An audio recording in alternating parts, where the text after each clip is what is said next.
This is number 4 on 8.3. A political candidate has asked his or her assistant to conduct a poll to determine the percentage of people in the community that support him or her.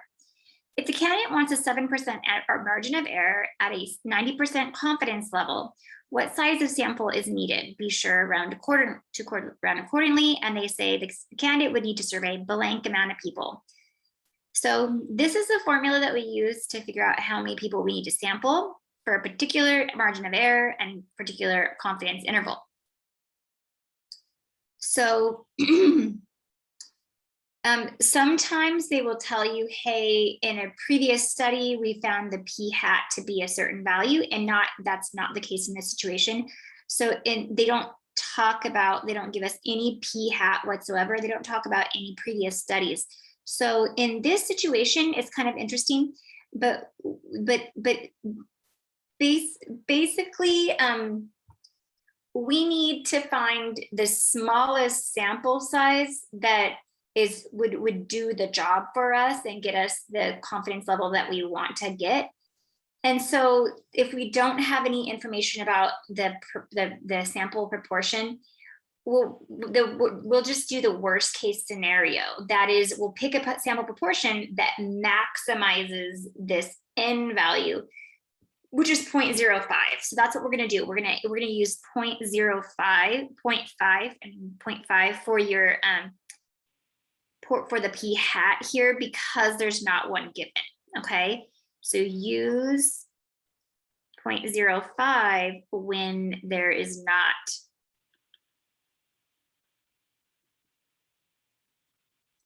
a p-hat given from a previous study.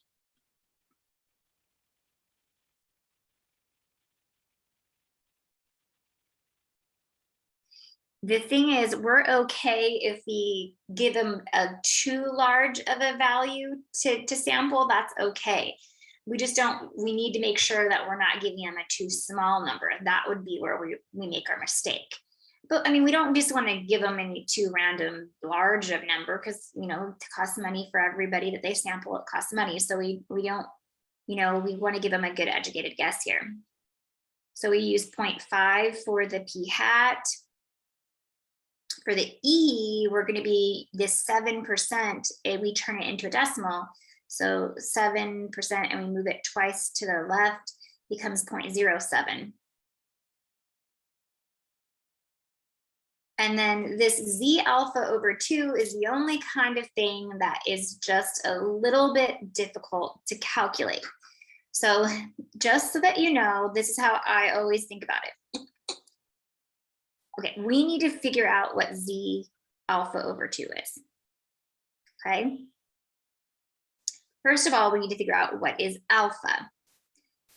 Alpha is equal to the 100%. I think about alpha is what we're not confident. So it's 100% minus the confidence level, whatever's left over, And so if our confidence level is in this situation 90, then what we're not confident, how much are we not confident? What's left over is 10%. So if we write that as a decimal, our alpha is 0.10, okay? So that would mean Z alpha over 2 would be, notice it's the alpha that I'm taking and dividing by 2. It's not the whole Z or anything, it's just the alpha. So that's going to be Z of 0.05 that we're really talking about here. Okay, that's the value that they want us to find. Now I'm going to show you how to find the Z alpha, or the Z 0.05. Okay.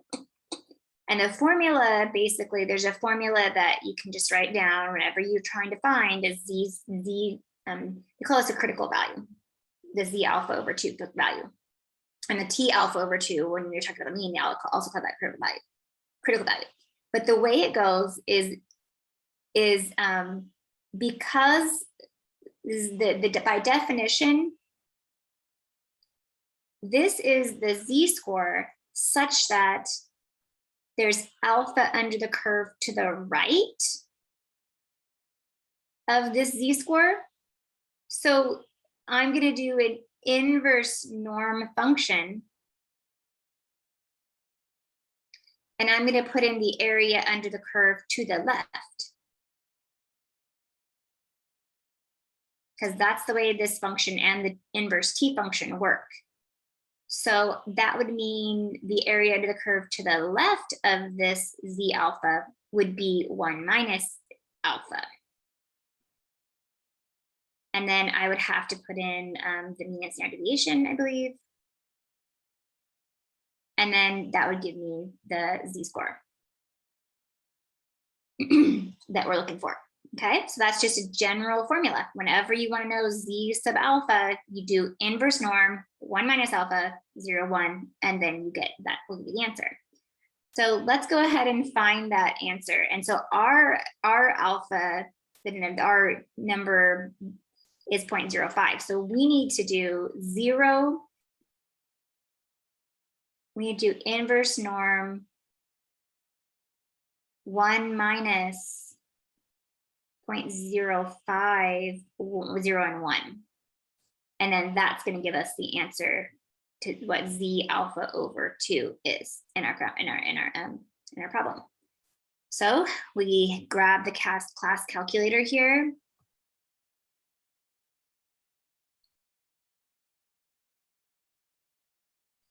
And first we do distribution, then we do normal distribution, and then we do 0 and 1 to put in the mean and standard deviation of that.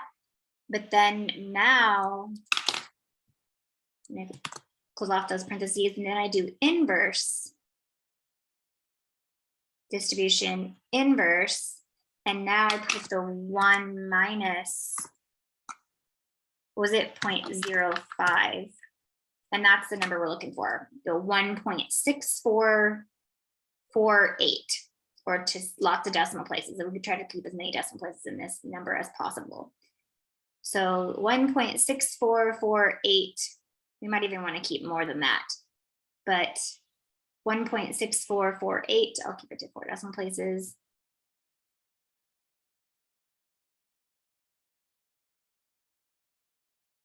$1.6448.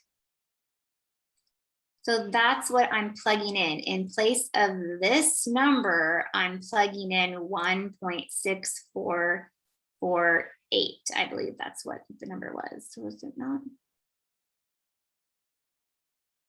1.6448. Okay.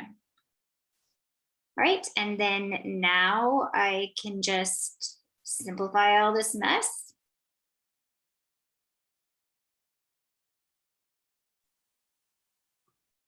So this problem is kind of a little bit involved just because this z alpha over 2 is a little bit difficult to like calculate. There's a little bit involved with that. See, when we were earlier in section 8.2, we used the inverse t function, and we used t distribution and inverse t function. Now, because it is a z-score, we are using inverse norm, and we're using we're using slightly different formulas there, just to give you a heads up. Okay, so now all I do is I'm going to enter all this into a calculator. Be careful, you want to make sure you do this divided by that and then square it, right? Otherwise it's going to square just the top number and then divide. So there's some flaws that you want to make sure to like avoid here. Let me see if I can do this in class calculator. And I might try to just like put all that whole decimal in, because we don't want to drop any decimal places if we can avoid it. So I'm going to put that whole decimal 0.644853627, okay, divided by, and then let's just flip on the other page. It was divided by 0.07.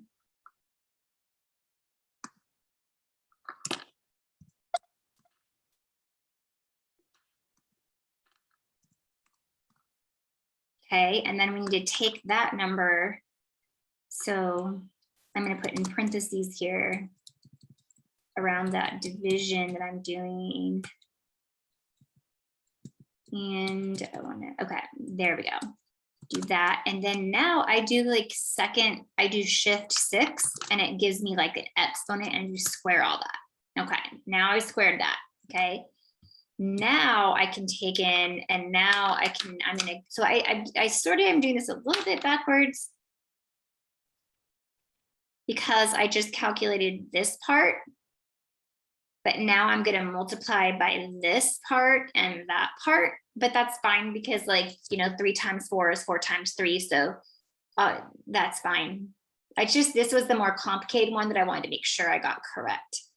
Okay, so times by 1 minus 0.5, but that's just gonna be 0.5. So this is gonna be 0.5 times by 0.5 times by whatever answer I just got from this, right? Which is 552 or something, whatever. I'm gonna keep all the decimals in there in my calculator. But I'm just gonna multiply by times 0.5 and times by 0.5 because 1 minus 0.5 is 0.5. So I just simplified our equation a little bit more. So that was the 552. And then now I'm just gonna say times by 0.5. Oh, if I can get it to go back in there like I wanted it to. Times by 0.5 and then times by 0.5 again. And there we go. There's the 138.03. So be careful. The mistake students make here is they round down. But because this is a min value, this is the minimum number of people that you need to sample to have the accuracy of the current confidence level and margin of error that you want. So we never would round down because this is the min value. So you can, all power to you. If you have the money and resources to do 10 times, to sample 10 times as many people as this, that's wonderful. That's great. If you want to round it off to 200 and say, let's just sample 200 people, that's great. But we can't go below this. Okay, so that's why we always round up here. Okay, so it's the min number of people that you would need to do is 139. So let's just double check that answer.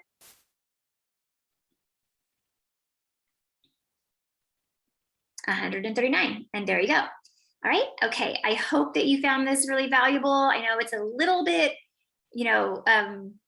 difficult with that Z of alpha, that this Z of alpha number is kind of a little bit involved, but you just practice that a few times, review, watch the video one more time, and it's not that bad. I do feel that some mistakes that students make with that problem is they do Z alpha, they calculate what that is, and they'll do inverse norm of, 1 minus alpha, blah, blah, blah. And then they'll take that answer and then divide that by 2. And that's not what's meant here. They say, take this alpha, divide it by 2, then you're going to get a Z of some other number, let's call it M, and it's going to be that number that you do inverse norm. 1 minus M, 0 and 1. That's actually going to get to the answer there. Okay, so don't get confused because it's not Z sub alpha divided by 2. They're not saying that, right? They're saying Z of alpha over 2. Okay. All right. I hope that everything there was really clear. Do make sure to be careful when you're entering this in your calculator. Practice it right now to make sure that you got exactly what I got, because that's some errors as well. Like I said, it's easy to get the square just on the numerator and then it not square the denominator as well. So be careful of that. All right. Have a great day, guys. Bye.